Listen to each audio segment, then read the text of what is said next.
कहते हैं आसित सत्राजितः सूर्यो भक्तास्य परमः सखा अप्रीत तस्मै मणिं प्रादात् सूर्य तुष्टस्मन्तकम्। हे कर्मयोगी राजा परीक्षित, यह सत्राजित जो है भगवान सूर्य का बहुत बड़ा भक्त था। इनकी भक्ति से प्रसन्न होकर के भगवान सूर्य जो है इसे अपना मित्र मानता था। क्या मानता था? मित्र मानता था। और इसको सूर्य भगवान ने स्मंसक मणि दी।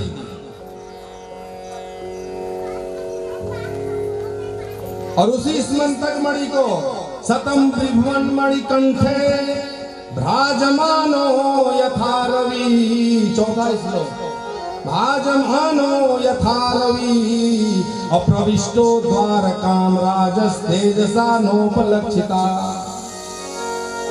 वह स्मंसक मणि जो है ना अपने आप में प्रकाशित था। मणि को कहीं से प्रकाश लेने की आवश्यकता नहीं होती, वह स्वयं प्रकाशित होता है। और ये जब अपने कंठ में उस मणि को धारण करके अपने घर में आया तो मानो ऐसे लग रहा था जैसे कोई दूसरा सूर्य ही उगा हो। और उस मणि की विशेषता बताऊं, वो मणि जो है एक दिन में 8 भार सोना देता था। कितना सोना? 8 भार। अब यही में हमारे पंडित जी बपुरा मन्ना आदमी मतलब पदो रखे। मैं शारदा में कथा कहा था तो तुम्हारे सगाए और पंडवानी की थी। पंडवानी रात के आ गए मूर्ति महाराज बोले हाँ आप मन बतात रहा कि 8 भार जो सोना है तेना 2.5 क्विंटल के आसपास होती थी। और एक जन महाराज आया रिक्तन बतात रही से 2.5 किलो होती थी। एक जन महाराज ने मैं सुने हो 37 किलो होते कि हाँ प्रश्न करे मन इसलिए खतरनाक होते। आज जे महाराज फटाक प्रश्न करत रही बेचारा गरीब तैला मैं समझाया मैं कि सुन अपन जीवन में कभी ऐसे प्रश्न मत करिया जिन प्रश्न से हमारे मन के फायदा नहीं है। प्रश्न वही उत्तम होते, वही श्रेष्ठ होते जेकर से हमार कल्याण हो रहा है। नहीं तो मल्हार का ठाकुर तेल ऐसे चुपरत कहा थे महाराज एक बात पूछो। पूछना रे भाई क्या बात है? और महाराज ने सब टकरा कर तुलसीदास जी ससुराल कहाँ रही से बड़ा समस्या है। मैं कहे तुलसीदास जी के ससुराल के नाम तोला बता दो मुक्ति पा जाए। तोला मुक्ति यदि मिलत हुई तुलसीदास जी महाराज के ससुराल के नाम जाने में तो मैं तोला भी बता सकता। तो कहीं मुक्ति तो नहीं मिले महाराज। तो मैं कहे जिन चीज से तोला मुक्ति नहीं मिले तो बंधन नहीं कटे वो चीज जान के काटता। अब मैं प्रमाण देवत हूँ जिन भागवत में लिखा है इतने बता। भागवत धर्म ग्रंथ का कथे 8 भार कथे काला ये बता रहे हैं। इस श्लोक लिखा है चतुर्भ्री वही भीज गुंजम गुंजा पंच परम फलम अष्टो धर्मम अष्टो च करसंता चतुरफलम तूला पर सतम प्राहुर भारम स्यादि संस्तुला। अर्थात हमारा भागवत पुराण जो है उसमें टीकाकार के द्वारा बताया गया कि 4 व्रीहि, व्रीहि कहते हैं धान को। 4 व्रीहि, व्रीहि माने धान, व्रीहि माने धान। 4 धान का एक गुंजा होता है। 4 धान का एक गुंजा होता है और 5 गुंजा का एक पण होता है और 8 पण का एक धारण होता है और 8 धारण का एक कर्ष होता है और 4 कर्ष का एक पल होता है और 100 पल का एक तुला होता है और 20 तुला का एक भार होता है। मैं तौले हूं लेके धान ला तो देखा एक चीज और याद रखिया जिन मोटा धान आते ना पुराना भोला या सफरी जिन कहते ओकर वेट ज्यादा रखे और अपन जैसे विष्णु भोग है या मंसूरी है, मैं 3 धान लेके रहे, 3 प्रकार का। एक ठन सोना धान, और एक ठन HMT और एक ठन विष्णु भोग। काकरिया सोनार के दुकान का। तो भरत महाराज कहेंगे धान धरे कैसे आए महाराज? अरे मैं के मैं बहुत बड़े एक ठन समस्या है। का समस्या? मैं के मोला 4 धान के वजन जानना है, कच्चा होता 4 धान के वजन ला मोला जानना है। और 4 धान के वजन है ना, ये कांटा घोड़ी मतलब पता नहीं चले। कामा पता चली वो इलेक्ट्रॉनिक कांटा में जेमा सोनार है, रत्ती भर में तौल के बता तौले। अब तौले ना तो फिर 4 धान के वजन ला निकाले। अब ये जो सूत्र बताए गए हैं, 4 धान के जितना वजन होते बोला 1 गुंजा का थे। और 1 गुंजा जानता अर्जुन कंकन में लगते बोल वृंदावन बिहारी लाल की जय। कंकन आजकल को जन लगते वो लाल आधा करिया जन फूलते ना, कोई गुंजा का वो गुंजा का। तो वो 5 गुंजा के 1 पॉइंट ये सब में जब गुणा भाग करे ना, गुणा भाग तो लगभग 1,02,40,000 लमसम धान के दाना बनते। और वेट निकाले तो 1 भार के वजन बनी 31.37 किलो। 1 भार बराबर 31.37 किलो। अब गुणित करना है काखर, इनमें गुणित करना है तो कितना बन जाए? लगभग 2.5 क्विंटल के आसपास। ये भागवत ग्रंथ बताते ना, मैं अपन तरफ में कुछ नहीं बताता। जिनमें लिखा है चतुर्व्रीहि विस्गुंजम गुंज पंचम परम फलम अष्टो धनम अष्टो च कर सत शांतुर फलम तुला पाल सतम प्राहुर भारम स्वाद तुला। ये तुला का भार है महाराज। 1 भार बराबर 31.37 किलो लमसम। अब धान में ऊपर नीचे हो जाएगा। जैसे मोटा धान होगा तो कुछ वेट बढ़े, कुछ बढ़ेगा ना, तो कुल मिला के 2.5 क्विंटल से अधिक 8 भार जो है वो नहीं हो सकता। तो एक दिन में 2.5 क्विंटल लगभग सोना उगलने वाला मशीन, और इसी के चोरी का इल्जाम लगा किसके ऊपर? भगवान कृष्ण के ऊपर। क्यों लगा था? इसलिए लगा था कि जब ये 17 जित स्मंतक मणि को लेकर आते हैं तो भगवान ने कहा था इस स्मंतक मणि का उपयोग राज खजाने में होना चाहिए। क्यों? क्योंकि वहां संपत्ति जब बनेगी तो उस संपत्ति से हम अपने जनताओं का हित करेंगे, उनका कल्याण होगा। इसलिए इस संपदा पर, इस अमूल्य संपदा पर अधिकार किसका है? राजकोष का है महाराज।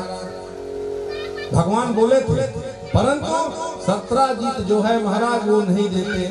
इसीलिए आज लांछन लगा रहे, मांगे रही से और नहीं दे तो चोरा ली। बोल वृंदावन बिहारी लाल की जय हो। नहीं दे टेकर से थी 44। अरे राम राम राम राम राम। भगवान श्री कृष्ण कहते हैं कि जब तक मेरे माथे से ये कलंक मैं ना मिटा दूंगा तब तक द्वारिका लौट के नहीं आऊंगा। भगवान कुछ सैनिकों के साथ निकल गए महाराज अपना कलंक मिटाने के लिए। भगवान जब जाते हैं आगे तो देखते क्या है? भगवान प्रसेनजीत जो है ये 17 जीत का भाई है, वो मरा हुआ पड़ा है। हतम प्रसेनमस्वं च वीक्षके शरणावदे। भगवान कृष्ण जब जंगल में गए तो प्रसेनजीत जो है वो मरा हुआ पड़ा था। अब भगवान अगल बगल देखते हैं। क्यों? क्योंकि नियम है महाराज, गुनाह करने वाला निशान जरूर छोड़ता है। इसका मर्डर हुआ है अर्थात हत्या हुई है तो कोई न कोई निशान तो यहाँ होगा। भगवान इधर उधर देखते हैं तो भगवान को क्या दिखाई दिया? वीक्षके शरणावदे।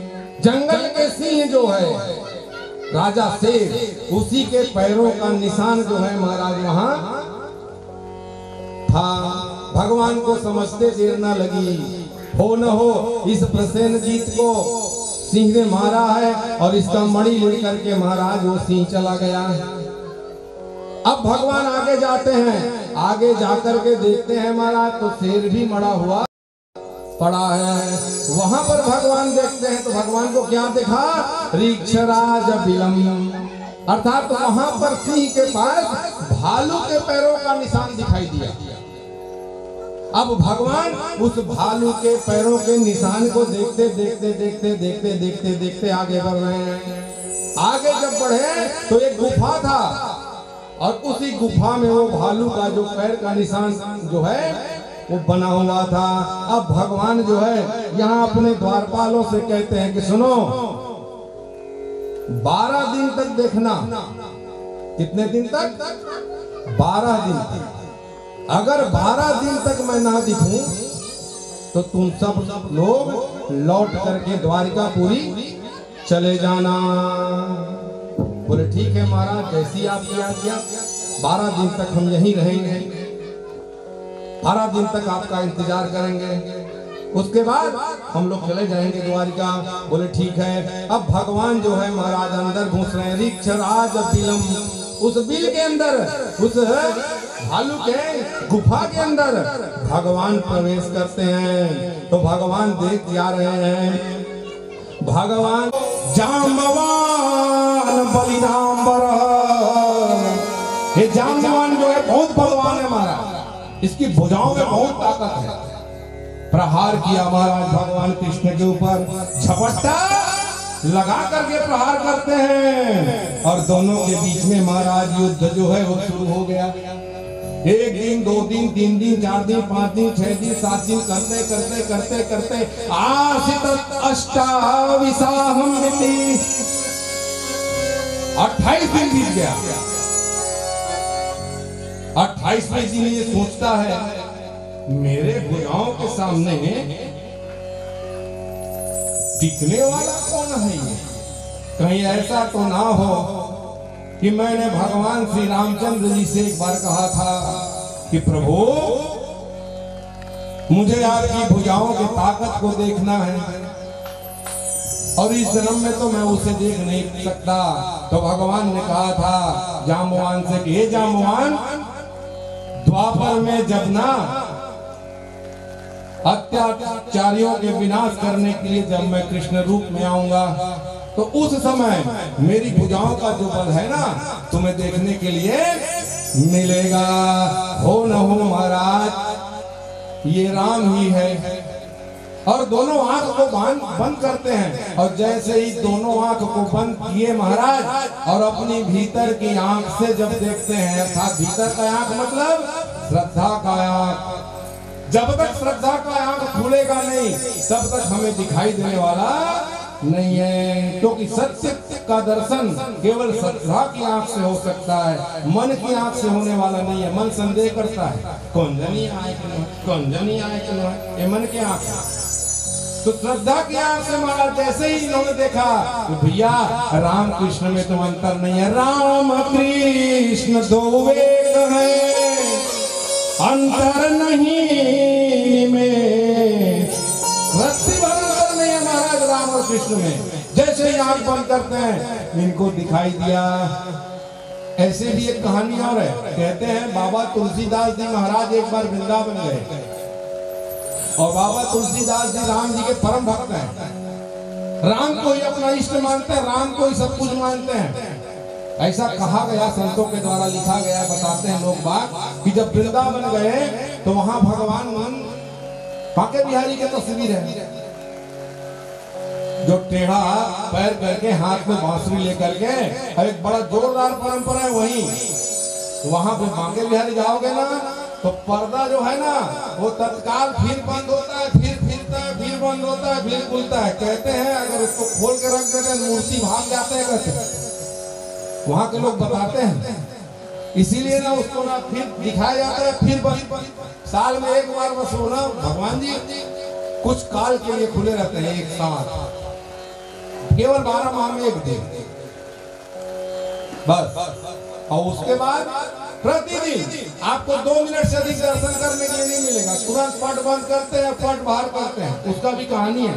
मूर्ति एक बार चले गए मंदिर छोड़ के, अब वो कथा खैर नहीं बताऊंगा, है ना। अब तुलसीदास जी महाराज के बारे में सुनो।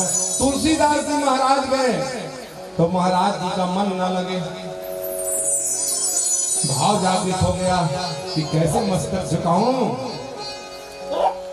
तो कहते हैं वहां मूर्ति के द्वारा तुलसीदास जी महाराज के हृदय की भाव को देख करके मुरली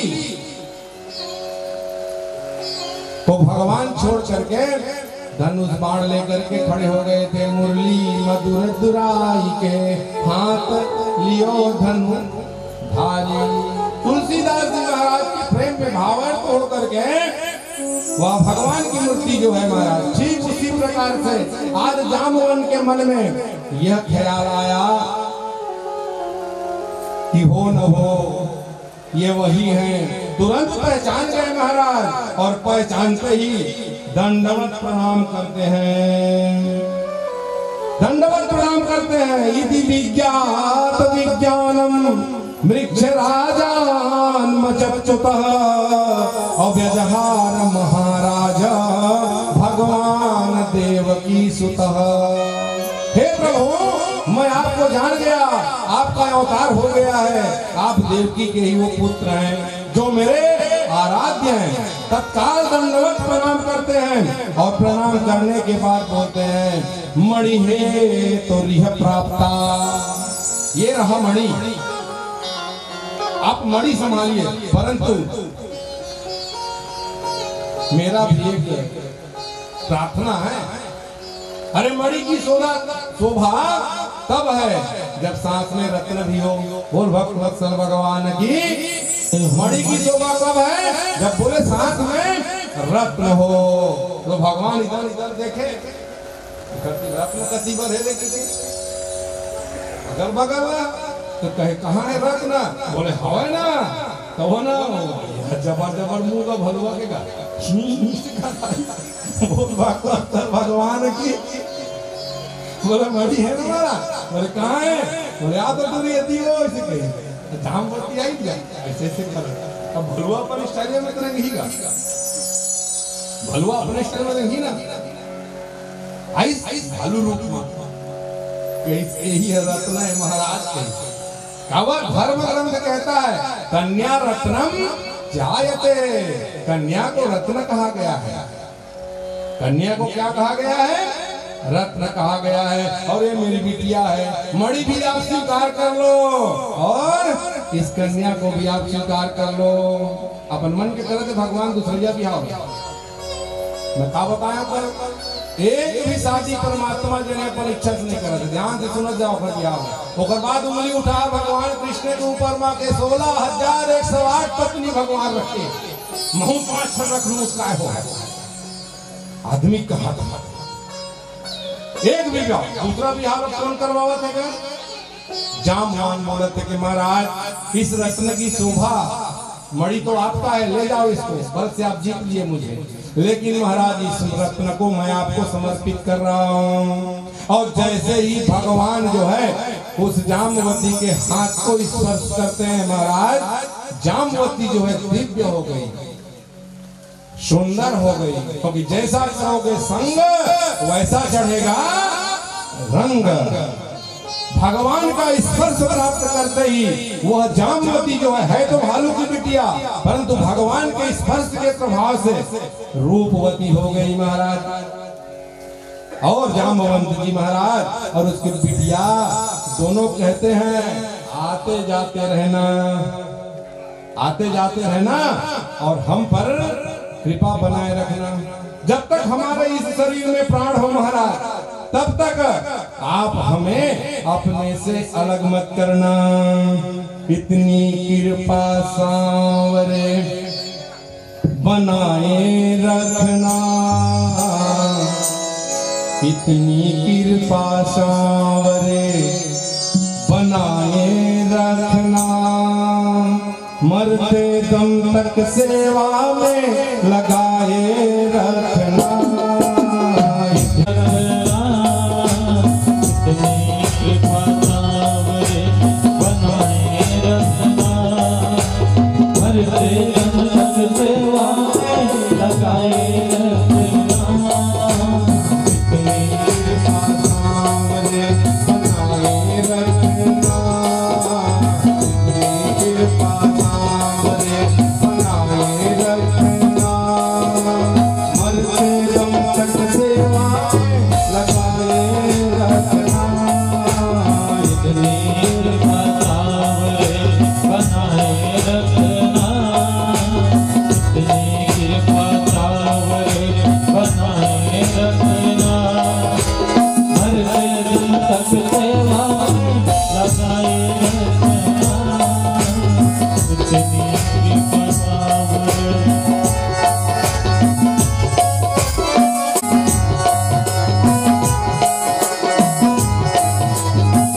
राजा परीक्षित से, राजन जब इस प्रकार से उस माँ भवानी को पुकारा गया, प्रार्थना की गई, माता तत्काल प्रकट होकर के कहती है चिंता मत करो, तुम्हारी आराधना से मैं प्रसन्न हूँ, तुम्हारी आराधना से मैं प्रसन्न हूँ। प्रादुर्भुव सिद्धार्थ, जिस सिद्धि के लिए तुम लोगों ने आराधना की है वह पूर्ण हुआ मेरी कृपा से। यही ध्यान रखना, माता का एक नाम है स्मृति, बुद्धि, श्री, मेघा, कांति। इतने दिन तक लड़ाई करते करते करते करते जाम्बवान को स्मृति नहीं आई थी, है ना? स्मृति का भाई जब इनके द्वारा आराधना हुई, माँ भवानी ने कहा तुम्हारी आराधना से मैं प्रसन्न हूँ, तुम सब लोग सिद्ध हो। और जैसे ही स्मृति प्राप्त हुआ महाराज, उस कृष्ण को जाम्बवान पहचान गया था कि यही राम है हमारा। ये मातेश्वरी स्मृति का स्वरूप है, बुद्धि का स्वरूप है, श्री का स्वरूप है। और माता आशीर्वाद देकर के कहती है उपलब्ध ऋषि के संग, चिंता मत करो, कुछ समय बाद वह श्री कृष्ण जो है मणि के साथ और रत्न के साथ, बिटिया माने रत्न, बिटिया माने रत्न, उस रत्न के साथ आ जाएंगे महाराज। सब पत्न्या मणिग्रीवम सर्वे जात महोत्सवा, फिर उत्सव मनाना। और भगवान पहुंच गए कहाँ? सत्राजित के पास। सत्राजितम समाहूय सभायां राज सन्निधो अप्रातिर्चख्यान भगवान मणिं तस्मै निवेदये। भगवान श्री कृष्ण ने उस मणि को दिया, ये लो तुम्हारा मणि।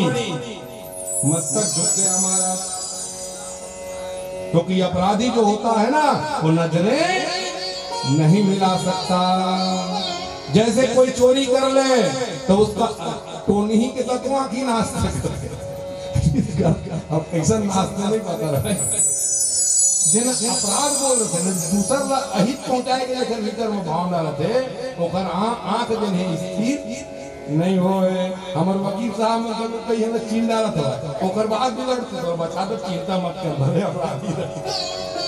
हमारे कानून व्यवस्था उसमें जैन शरण में घर आ गए, भगवान का नियम बना रखे, जैन शरण में आ जाता है मर्डरिस्ट है, चोरी करिया और एक बार बोली तो बचा दूं, चिंता मत कर, तो केस तो मैं लड़ा था जी। अब मालूम उठा पटक के कोई भी गवाही वाही कुछ भी खरीद खुद आके अपन बता रहे तो फिर व्यवसाय। जैसे भगवान के पास अपराधी पहुंचे थे तो कृष्णों करके इनके कारण भगवान रास्ता बताते कि नहीं बताओ, पहले बता रहे नहीं बचा रास्ता, उसने रास्ता बता, उसने अपराधी। अपराध करने के बाद व्यक्ति कभी नजर नहीं मिला सकता। चचाति विदितो रत्नम, यह जो है सत्राजित अनुक्त मानो भवन मगतम स्वेन पापमना। अपराध बोध हुआ इसको कि मुझसे बहुत बड़ा अपराध हो गया और मस्तक झुका लेता है, पश्चाताप करता है, मुझको भगवान के ऊपर कलंक नहीं लगाना था। कभी भी किसी के ऊपर इल्जाम लगाने से पहले 2 बार सोच लिया करो, क्योंकि शस्त्र से लगा हुआ घाव भर जाता है, पर वाणी से लगा हुआ घाव कभी नहीं भरता। आज इसको अपराध बोध होता है। इसकी बिटिया जो है अपने पिता के स्थिति को देख करके समझ जाती है और मन में निश्चय करती है कि मेरे पिता को अपराध बोध हो रहा है, पाप बोध हो रहा है, मैं इसको वो अवसर प्रदान करूंगी ताकि इसका जो अपराध बोध है वो समाप्त हो जाए। पुत्र अर्थात पुत्री तो वही है महाराज जो माता पिता को कष्ट ना दे, माता पिता के भावना को समझते हुए अपने तरफ से भरपूर प्रयास करे। वो प्रसन्न ना हो अलग विषय है, परंतु अपने तरफ से उसको भरपूर प्रयास करना चाहिए कि मेरे द्वारा उसे पीड़ा ना हो। परेशानी ना हो। बिटिया समझ गई और समझ करके कहती है, पिताजी आपको अपराध बोध हो रहा है ना, अधिदर्शनम क्षुद्रम, आपको महसूस हो रहा है कि मैं अपना मुख कैसे दिखाऊं, चिंता मत करो, ऐसा करो, दास्य द्वितरम तस्मे, दास्य द्वितरम तस्मे, स्त्री रत्नम रत्नमेव च। बिटिया बस को रत्न नहीं कहा जाता, एक नया आ गया ना, स्त्री को भी रत्न कहा जाता है। स्त्री वो रत्न है, वो गहना है। इसीलिए हमारे धर्म में जैसे संपत्ति को छुपा कर रखा जाता है ना, वैसे ही इनको छुपा कर रखा जाता है। लेकिन आजकल मोर एक जगह इसमें पूछे ला गए नहीं महाराज, आजकल नारी पुरुष में सब तो समान है कथी। अब खखवाए भूख के मारे व्याकुल रहो, संध्या बेराएगा इसने कथा शाम के वकील तो हमरो मन ना वकीले मन का हमरो पेच रहे, तो वो माता जी ना दूधना मैं स्त्री पुरुष में समानता का अधिकार तो सरकार दे महाराज। मैं हाँ सरकार दे, हाँ भगवान कहो दे है, तो बोले हाँ भगवानों दे के दीजिएगा। तो चल तो मैं छौगा के दिखा के बोल वृंदावन बिहारी लाल की जय है। अगर नारी पुरुष एक समान है तो चल तो मैं छौ दाढ़ी उड़वा के बता, दुनिया में से कोई स्त्री है का देखा दाढ़ी में छजाम जहा, वही बतावा ना हवा तो कुछ तो भिन्नता है, इतना फुआरता नहीं होना चाहिए। कुछ तो नारी पुरुष में अंतर है, हमारा बनाया हुआ नहीं है, उस परमात्मा का बनाया हुआ है, उसी के द्वारा ये निर्माण किया गया है। कुछ न कुछ तो अंतर है, भले ही वस्त्र आवाज करा उल्टा हो गए। आजकल भगवती पंडित मन ना टूरी मन का चुंदी बढ़ावत है, लंबा लंबा और दाढ़ी में बढ़ावत है। पुरुष के दिन पहचान है तो उल्टा, और नारी के दिन पहचान है तो न धर, और वही चुंदी देख के आदमी तक मगा होते, पर चुंदी जोरदार नहीं सरे। अरे पुरुष के शोभा दाढ़ी में यही नो है, और नारी के शोभा चुंदी है।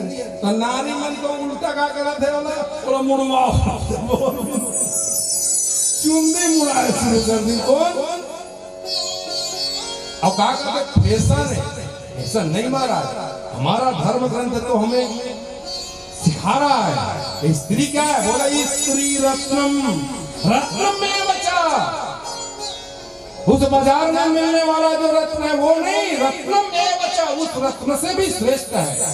इसकी रक्षा और इसकी सुरक्षा करना हमारा दायित्व है। पिताजी आप चिंता मत करो, आपके उस अपराध को मैं अभी शांत करती हूँ। उपायो हम समीचीना तस्य शांतिर्चायं यथा, अभी आपको शांति प्रदान होगी। बस आपको क्या करना होगा पिताजी, आप ना मेरा बिहार किसी के हाथ में दे दीजिए। बोल वृंदावन बिहारी लाल की जय जय। अपन मन की तरफ तीसरा विवाह भगवान क्या करा, एक भी विवाह 16,108 का थे ना, एक भी विवाह परमात्मा अपन इच्छा से नहीं करा।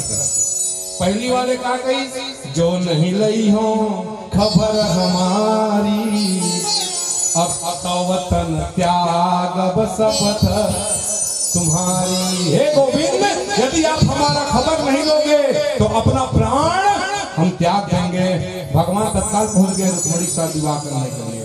यहाँ जामवान ने अपनी बिटिया जाम्बवती का हाथ भगवान के हाथ में दिया, प्रभु आप इसे स्वीकार करो। और यहाँ भी सत्राजित जो है अपने अपराध को, अपने पाप को धोने के लिए महाराज भगवान के हाथ में अपनी बिटिया का हाथ रखते हैं। सत्यभामा का हाथ रखे, सुंदर पानी ग्रहण हुआ, और जैसे ही पांव को पखारते हैं महाराज, दमाद का पांव विष्णु रूप माना गया, पांव पखारा जाता है। और जैसे ही पांव पखारे, पांव पखारते साथ ही उसके मन में ये भावना हुआ, अरे तीर्थ यमित कोटि सम पावन, नाम अखिल यध पुंज नसावन। इसी भगवान के नामों में इतनी शक्ति है। और इसी चरण से गंगा का प्राकट्य हुआ था जो सारे जगत को पवित्र करती है। इसी भगवान के चरण से गति का प्राकट्य हुआ है जो सबको गति प्रदान कराती है।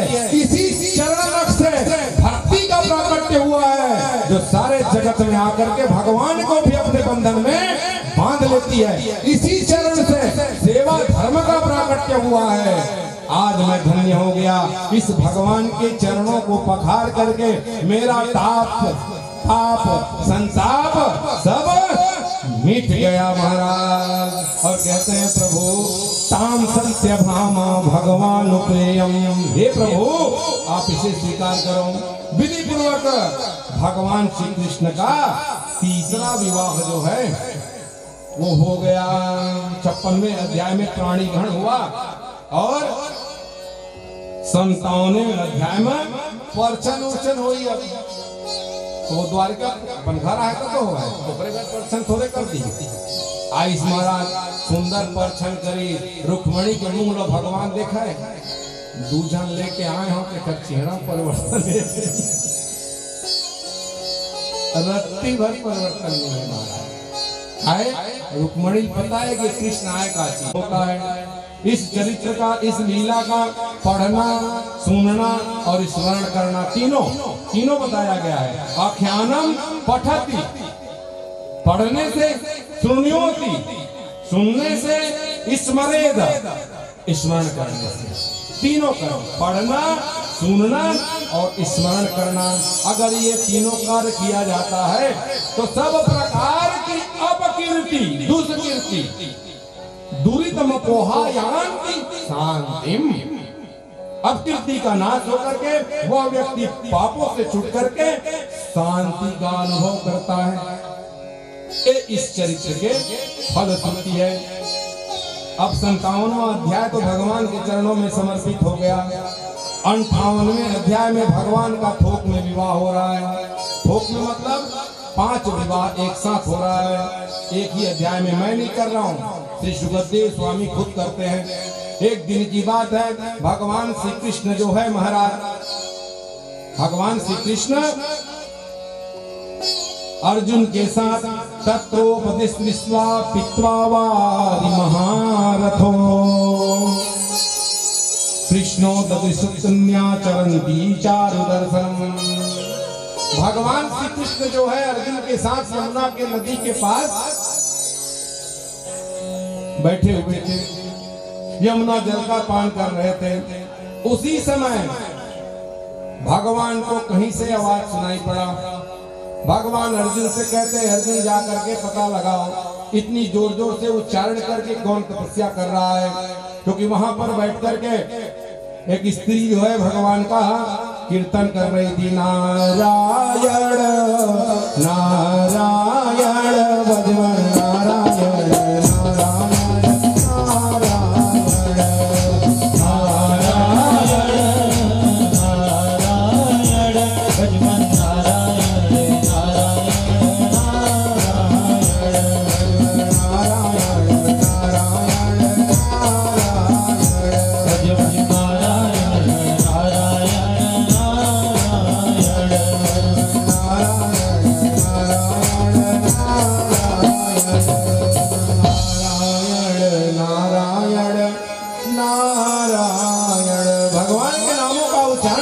तपस्या कर रही है। अर्जुन पहुंच गए। अर्जुन ने जाकर कहा देवी तुम कौन हो और किस लिए तपस्या कर रही हो, साधना कर रही हो। वह कन्या कहती है मैं कोई नहीं, मैं तो सूर्य की पुत्री यमुना हूँ। क्यों साधना कर रही हो।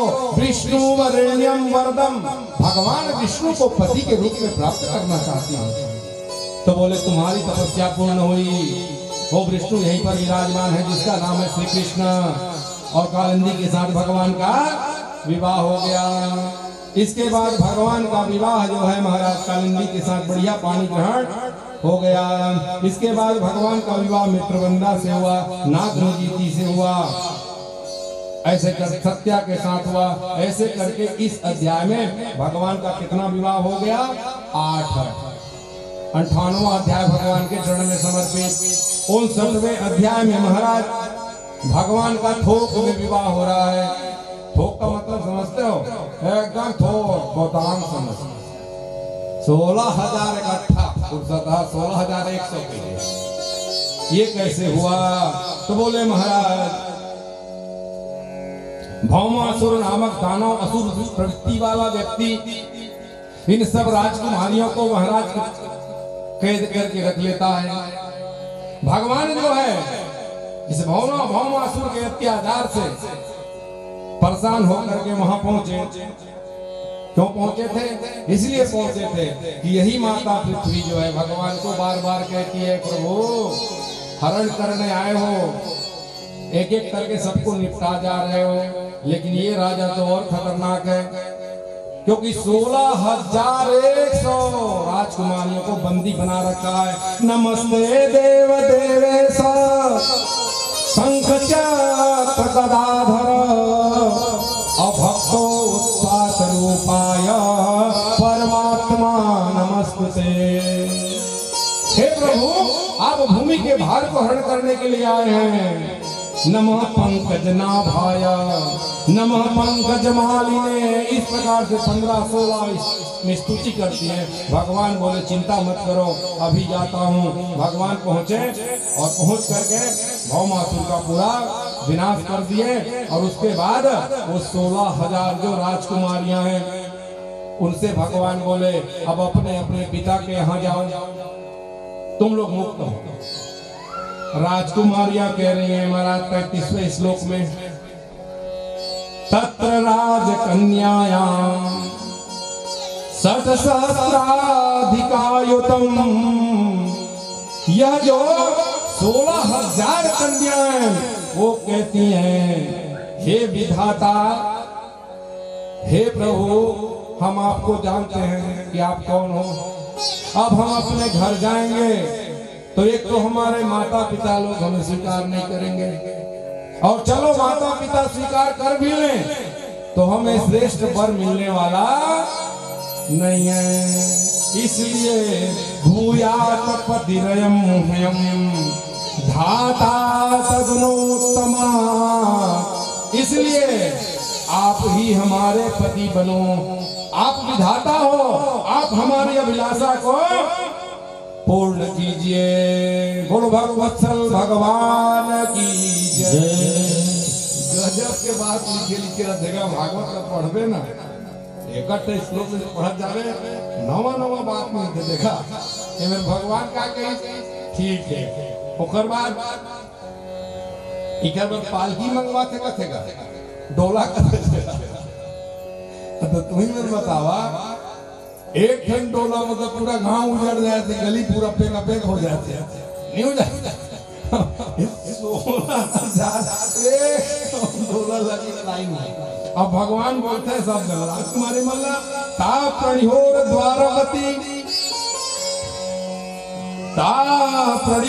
द्वारवती सुमरी दोंगरा। हे राजकुमारियों ये रहा पालकी जिसको कहते हैं डोला, और इसमें बैठ जाओ। रथ घोड़ा खजाना सब भगवान परिपूर्ण करते हैं और उनको विदा करते हैं। कहाँ के लिए? बोले द्वारिका के लिए महाराज। अब ये पूरा डोला जो है महाराज चला कहाँ? द्वारिका की तरफ। और भगवान चले गए कहाँ? इंद्रलोक में। और इंद्रलोक में जाकर के सत्यभामा के कहने पर भगवान वहीं से कल्पवृक्ष को ले आए थे, जिसको हम लोग पारिजात कहते हैं। जिसको हम लोग पारिजात कहते हैं। दुनिया में एक पुष्प पारिजात का है जो तोड़ करके नहीं चढ़ाया जाता, गिरने के बाद चढ़ता है। बोल भक्तवत्सल भगवान की जय। और इधर वो डोला पहुंची उनका दिनेश गांव। तो कौन गांव क्या कहाँ जा था तब बताई द्वारकापुरी के भवन में जा था। तो कौन ओकर पत्नी तो डोला जब आइएगा वो वृंदावन में लाइन से। अब भगवान नारायण